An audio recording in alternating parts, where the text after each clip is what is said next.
Okay. Hi guys. Thank you guys for joining. I'm sorry for the late or reschedule. I wanted to talk today about expanding your circle. That was something that a lot of people posted, and it was kind of it was related. So people were asking how they can how to find new leads, how to break out of your inner circle, that kind of thing. And it kind of all leads back to in my mind, it leads back to the same thing, is that you're going to want to try to find. I always talk about VIP groups, and I always say that a VIP group is essential, especially because especially if you're starting out and you're sampling things to people, you want to make sure that they have a way to reach you and to contact you, and so you want them to keep you in mind, right? So that you still have some sort of connection with them, even if all they did was try one product, and they're not going to buy anytime soon. But who knows that who's to say that they won't buy anything in the future, right?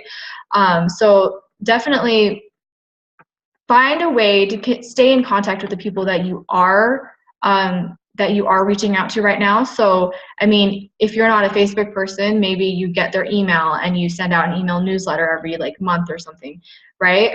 Or somebody does a sample of the month club in their VIP group, and that has done exceptionally well for them because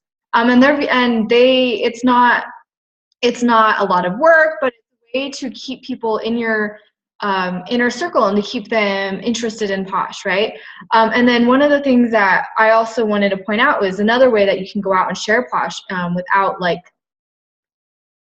with little effort is to either to get into some sort of social media, whether it be Facebook, so either a business page or your VIP group on Facebook, Instagram is a good one, or YouTube. Those are the ones that I kind of stick to. If you do something like that, make sure that you are doing it and you're doing it well, quality over quantity. You're not just going to sign up for an account for everything and post once, right? Anyway, so that was my thing. So you want to try to somehow reach out to people who might be looking for Posh right now, right? For online purposes, I'm saying social media is a big deal. If you are reaching out to people and you are handing out samples, you want to make sure that you are getting their contact information. Even if, like I said, if they only try one thing and they're not ready to buy, that doesn't mean that they're not going to buy sometime in the future. But you want to give them a reason to come back to you, right? You don't want them to just buy from the next Posh consultant that they see. You want to build that relationship with them so that they want to come back to you, that there is a reason for them to come back to you. So yeah, so hopefully that kind of, I don't know. I don't have a whole agenda right now, but for the calls, I kind of want to make them a little bit more interactive, I guess. But one of the things that's been on my mind today is with social media and how you can brand yourself. So that's another thing that I want you guys to think about, is how you can make yourself stand out in your business. What makes you special? It could be anything. For example, there's one consultant that gives chocolates out with every order. So they're pampering and having a chocolate fix. And so their customers love that. They love that personal touch. Yeah, so if you guys are new and you guys are looking out for new leads and breaking outside of your inner circle, I would definitely recommend talking to people and letting them know that you have this business, that you have launched this business, and that you do give samples, and that you're happy to give out samples. I talk to people now that I've been friends with for how long that still are like, oh, that's really cool, you hand out samples. And I'm like, yeah, how did you not know? That's part of the business. I don't think that you're going to buy anything unless you try it. I don't want you to buy anything unless you like it, or unless I think that that's something that you'd like. Yeah, sorry, I'm losing my train of thought. But some ways to get out there is to come up with some sort of sample baskets and take them to local businesses. Give out samples to people and say, here's a sample and here's another sample to share. Like if you share this with a friend, that would be awesome, right? So that's kind of like buddy samples, right? And then another thing that you can do is go to like your local chamber of commerce or whatever local venue that has events and see what upcoming events they have and if there's any way that you can either be a vendor or contribute in any way. A lot of schools have like silent auctions and things that come up with their different fundraisers. And that's fun too, because I mean, if you're donating to stuff like that, that is that's a business expense, but you're also advertising. Anybody that comes to that event is going to see you as a Posh consultant, right? And it's going to be local, which is great. So if they don't necessarily grab your card, but they keep you in mind and they remember you, they might find you again later, right? Let's see, what else? Doctor's offices, I said that. So if you're going to your doctor's office or you're going to your bank, you can always bring a goodie basket full of samples and offer them out and show people that that you're you want them to pamper themselves and that you want them to take a minute to take care of themselves. But like I said, all of the sampling and reaching out to people you don't know, it doesn't help if there's no way for them to follow up with you or for you to follow up with them. So make sure that however you guys are reaching out to people, that you are finding a way to follow up with them. So you're getting their contact information or like it could be anything. You don't necessarily have to call them. Obviously, calling them is a great way to touch base and to form a relationship with them. But if you just get their email, if you tell them that, you can add them to your Facebook group or whatever, keeping them in the loop is important as well, because that's how you're going to be able to build your fan base. Because like I said, just because they didn't buy anything now doesn't mean they won't buy anything in the future. Posh might be completely new to them, and so they are going to be iffy about it and they don't want to purchase anything. But if they become more familiar with it and they see it more often, they might be more willing to then take a second look. And if they know if they have a contact with you, then that is awesome. That is a great tool. But does anybody have anything to add to that? Did I miss anything in terms of what you can do to get outside of your inner circle?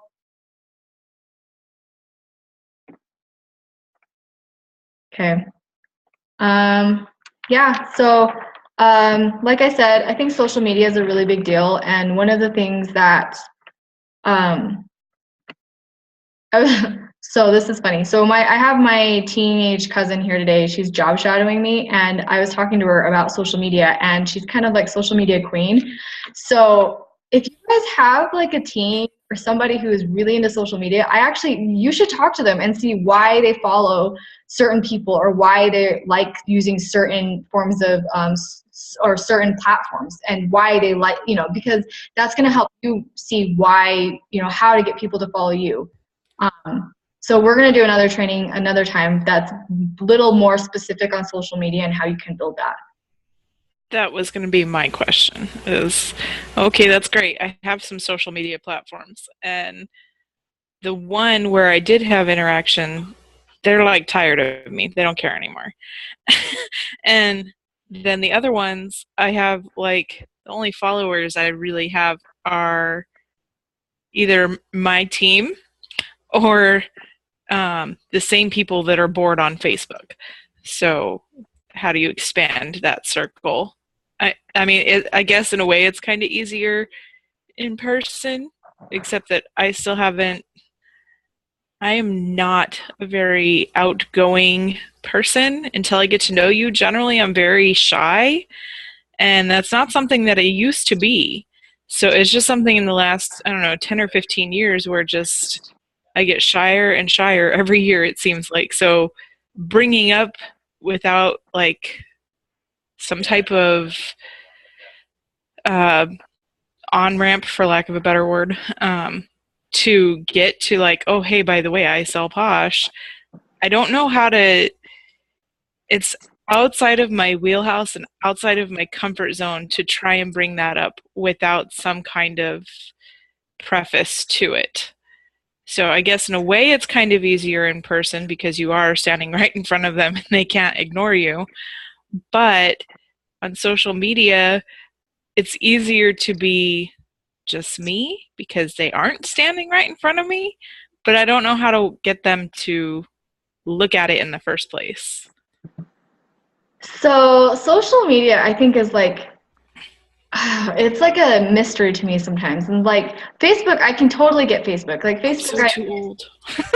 yeah, no, let me tell you, my cousin, she's like telling me all these things, and I'm like, you're making me feel inadequate. I don't know any of these things, but, and I'm not that old, but still, but anyways, no, I think that, okay, for those who are not as, who don't have as many opportunities to go out there, or who are very introverted, I feel you. I am that same way. I do not like approaching strangers. I do not like, I don't like, if I'm in a line at the grocery store, I don't talk to people around me. I like stay straight ahead, and I'm like, so like you guys don't even understand. I talk to so many of you guys who are like, I just can't talk to strangers. And I'm like, yeah, don't even get me started. I have anxiety talking in front of people. Like, I have to do trainings and stuff, and you guys don't even know. I can see your faces, and it like freaks me out, which is why I like have issues with this. But the more you practice, the better you get, right? So you're not going to be better at it unless you actually try.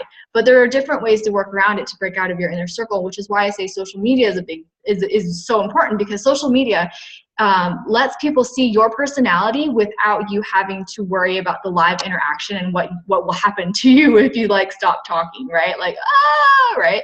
So YouTube, like I said, has been huge for me. And that was one of the things that I was like, I am never going to do a video. I am never going to do that ever. And now I have like all these videos, and I'm like, how is this possible? What happened? But you become more comfortable, but then people, even though you're not talking to them, they're still feeling like they can relate to you, and that there is a personal connection, right? So like I said, you guys, if you have to think about how it's going to work for you, right? Like, what's going to work for you. If you're going to Periscope, that's huge right now. Maybe that's something that you want to do and you want to try out. Instagram is huge right now. One of the books that someone recommended to me that you guys might want to read is Instagram Power. And like my cousin came here and she saw that and she's like, you don't need to read this. I can just tell you. And I was like, oh, okay. Tell me about social media and Instagram. And she totally went through and schooled me on Instagram. So, Well, I had posted a link. There's a girl who started a group. It was started as an event, but too many people became interested, and apparently there is a limit to number of people you can have in an event. By the way, I think it's like 500. But she turned it into a group, and it was like an Instagramming for dummies kind of thing. oh, right. And she's 18, so you still have the whole young thing going on there. But I went through the whole thing. I watched her do it and stuff, and some of it I did find helpful, but some of it I feel like the people who know how to do it don't know how to be specific with you, as far as, because she said she gets like 90% of her sales and recruits from Instagram. I'm lucky if I get a heart on one of my pictures. Okay. So like, like I said, I've been trying the whole Instagram thing. I have a friend who does do well on Instagram. She came over, she sat down with a catalog, and she made me a list of hashtags, because I'm too old. I don't know how to use a hashtag. I was like, say what? How's she made this list? And I'm like, dude, that's like 45 tags. Like, why do you need that many? No, you do. You need them. And I'm like, oh my God, I don't know what you're doing. But okay, so hold on. Okay. So since I didn't have a whole lot scheduled, do you guys have any questions outside of social media? Because we can go into social media if you guys want. Jamie? Hey, can you guys hear me? Yeah. Yes, ma'am. Okay, I apologize for if it sounds crazy and you can't see me. You're good. I'm driving, and the video you would actually see probably like my nose hairs, just because like on my lap.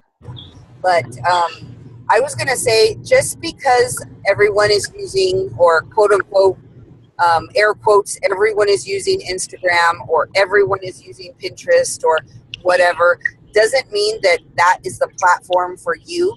Yeah. Because your people might not be on Pinterest or Instagram or whatever. You have to work with where your people are. And for example, a lot of my people are not on Instagram, and I'm okay with that. Yes, I have an Instagram. No, I hardly use. I hardly ever book and things like that. But my people are really, they're not social media gurus or whatnot, and I'm okay with that. And so you have to kind of work with what more people do, and what your clients are involved in. But as far as just to kind of go back with what you were talking about, Marissa, I know that you had a lot of people in the beginning with your Facebook group, and they were interested, and it was new and it was fresh, and maybe it died out a little bit, or maybe it died out a lot or whatever, and are interested in their Facebook group or VIP group again, is their product reviews. Either call and ask them, hey, you know what, you're too embarrassed, you don't want to try and that product so much, just so that I can have a product review of that product, and as a reward for your product review, I will send you a sample of, you know, maybe another product that they've been really wanting to try. You'll send them another product sample, or send them like full blown, you know, big fat yummy or something like that. Bribe them if you have to, because product reviews are huge. I know that 90% of consumers are not going to make a purchase on Amazon without checking out the reviews. I had to book a hotel. Normally I stay with my family, but I had to book a hotel because a friend of mine is coming down from the Bay Area to visit with me, a girl that I've known since 6th grade, and we're going to stay in a hotel together. And of course, you know, when you rent a hotel, you look at product reviews. Ooh, gross, that one, you know, it's being renovated, it smells, or whatever. You look at product reviews. So get your customers to do product reviews, and I bet you anything that will boost interest in your VIP groups. And even so, I mean, even if you don't have customers doing it, like if you are brand new and you don't really have a customer base, you can ask family and friends to do it with you. You can have them help you open, unbox your starter kit. You can go through the products yourself, and you could and review them yourselves. But if you're doing that, keep in mind that you need to be a little bit more you need to be descriptive. You can't just say this product is amazing. Like, how is that going to help anybody? You need to be descriptive in your descriptions. Yeah, descriptive in your descriptions. And specific, maybe. Specific in your description. That's it. Yes. So, yeah, like, yeah, that's me. Okay. Yeah, I think that's been one of my bigger challenges lately. Is I have had people who have ordered, I have had people who have had samples, and I'll ask them, when you get it, when you use it, I would really appreciate it if you would post a review. You don't have to, I even have like an album so that it all stays together. It's like, and if you're not comfortable posting a picture, that's fine. Just put a comment on the album, and that way it's easy to find. I can point to someone when they say, well, do you have any real customers who use this? I can say, you can look at my review album.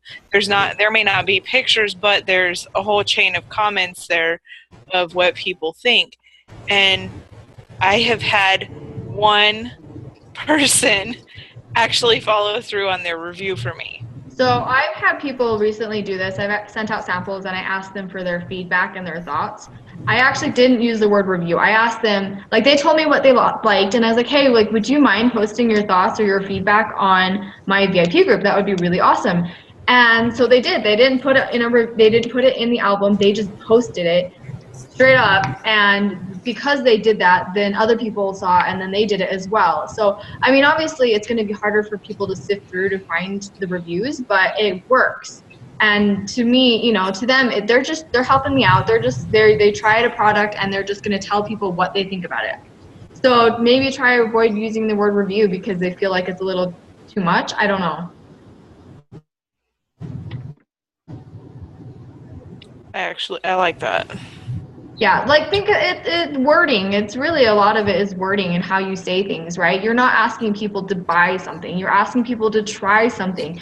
And why are they trying it? Like, honestly, you want people to try it because you really want to know what people think, right? Like, you can only try so many different products. You can only try, the way that you describe something or the reason why you like or dislike a product might not be the same reason why someone else would. So it really does actually help you out so that you have another way to explain a certain product. Yeah. Anyway, does anyone have anything else to add? Any questions?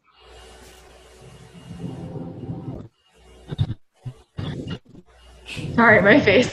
I was like, what is she doing? It's not working. And then I was like, oh, wait, sorry, there's the video. She's like biting the air. What is going on there? There was just air and I was trying to, or not air, there was static and I was trying to mute, but then I couldn't mute, and then that was me being awesome, obviously. But see, this is why videos are kind of cool.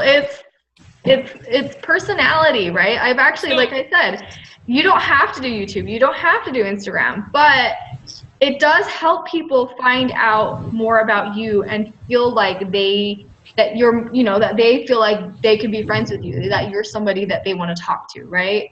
See, I actually do a lot of videos on my Facebook page, but I have on like YouTube. Yeah, but nobody watches the things I put on YouTube. Nobody, except for my kids.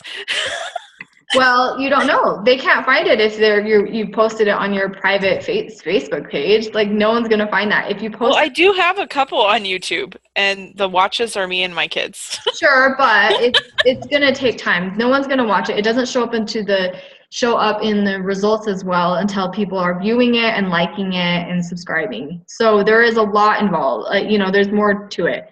But it's just one of those things. So question, would this platform be good to use for pampering sessions if they're out of state? Like, send them the products and do this together? Yes. Oh my gosh, yes. I was going to do that. I've actually had somebody out of state ask if I would do a Skype party with them. They're like, I have some friends coming over, like, would you Skype with us? And I'm like, yes. This is a great idea. This is for those out-of-state people and people who aren't necessarily wanting to do like a Facebook party and they want to do some more interaction. I would highly recommend trying a video, anything. You can do Google Hangouts. You can use this platform. You can use Skype is another one. There's a lot. There's a ton. Those are the three that I would probably recommend because I know those ones the best. But if you have, doing videos with anybody helps. If you have a new person that has questions, talk to them, maybe set up a video chat because then you guys can interact and it's more personable. And it's like you're hanging out. I hang out with you guys all the time. Yeah. I love hanging out with Simone. And then you remember you've never just us. Yeah, even though you remember that we've never actually met each other in person and you're like, well, that's weird. I need to know this. We're besties. We hang out all the time. True. So, no, but yeah, like I said, the way that Posh works is that you guys can do anything you want with it. Like, when I talk to people about it, they're always like, do I have to do a home party? No, you don't have to do a home party. Do I have to do events? No. Like, you can do whatever you want. If you want to build your business on video parties, I've not heard of that before, but that would be the best thing ever. Like, I think that would do very well. if I'm you going find to ask that you're people willing if to they go. want to have this kind of party today. That's what I'm going to do. Do it. It'd be fun. I'll be I mean, like, like I said, okay, guys, you're bored of Facebook stuff? Let's do Google Hangouts or Skype. You get your friends, y'all hang out, and I will call you. Oh, I'm so going to do it. Let's see what happens. I think the good part about this, too, is that no person has to, per se, clean their house. Their friends don't all have to come over to one house. We can all get on, like, even something like this. Especially Hangouts. House, in our pajamas, whatever we want, but yet we're all still together and still doing the same thing. yeah. Yes. Hangouts and Hangouts Live, you can have something like 15 or 20 people in one of those. And if you did Hangouts Live, by the time it ends, you can have a recording if you want it. But also, if you're doing live, you can have it open so that people you didn't invite can come in and watch too. And that there's a possibility that somebody is bored and going through what's on Google Hangouts Live right now, and they stumble across your party, and there you go. You just met somebody new, and maybe you got a sale, maybe you got a potential, whatever. See, there's so many different platforms that you can use. Like Periscope is the same way, right? Where you can see who's scoping, I don't know, who's live in your area, and you can join them. Like I said, it really just depends on what works for you. I don't know anything about Periscope. I think I need to learn how to use it, but who knows? Yeah, I have that problem too. Yeah, and like, I mean, but you don't need to. You can do whatever works for you. Yeah. Any other thoughts? This has been awesome. I hope that this has been beneficial to you guys. Woohoo, Kylene has boarded her plane. Yay. Cool. Well, I think I'm gonna head off then, and I am actually, so I do have my cousin here, and I'm gonna do a video with her and have her tell us more about Instagram, because apparently Yes, she's please. Instagram queen. Teach us, wise young one. Seriously. I was like, I don't want to do it. It sounds hard. But yeah, I will talk to you guys later. I will post this recording as soon as it uploads. And then if you guys have any questions, you guys can always ask in the team page. You can always message me. And then I will post the Instagram training right after this once we finish it. So Cool deal. cool. Thanks, guys. Have a great day. Bye, Simone. See ya. Bye, Whitney. Bye, Jamie. Bye, Amanda. Bye. Bye.